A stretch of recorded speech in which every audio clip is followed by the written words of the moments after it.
अशा पद्धतीने जर तंत्रमंत्र विद्येमध्ये जर स्वतः चाकणकर गुंतलेले आहेत असं पीडित सांगत असतील आणि त्याचे असे धक्कादायक फोटो जर येत असतील तर चाकणकरांची नार्को टेस्ट होणं गरजेचं आहे। पण चाकणकरांना अटक करताना आणि नार्को टेस्ट होताना चाकणकर ज्या पदावर आहेत त्या पदाच्या गौरव गरिमेचा विचार करता त्या पदावरून त्यांना आधी बाजूला करावं लागेल।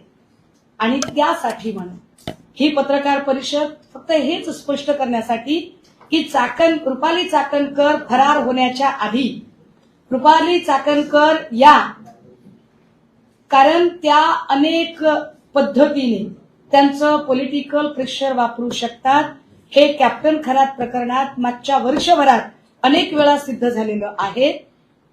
मागच्या वर्षभरात अनेक वेळा अनेक लोकांना त्यांनी ज्या पद्धतीने आपल्या पदाचा दुरुपयोग करत तिथे दबाव आणण्याचा प्रयत्न केलेला आहे। चाकणकर आणि खरात यांचे सीडीआर सुद्धा तपासले जावे। कारण काही पीडित असं म्हणतात की रात्री 2-2 वाजता चाकणकर आम्हाला फोन करून धमक्या देत होत्या। काही पीडितांचं असं म्हणणं आहे की चाकणकर आमच्यावर प्रचंड दबाव आणत होत्या।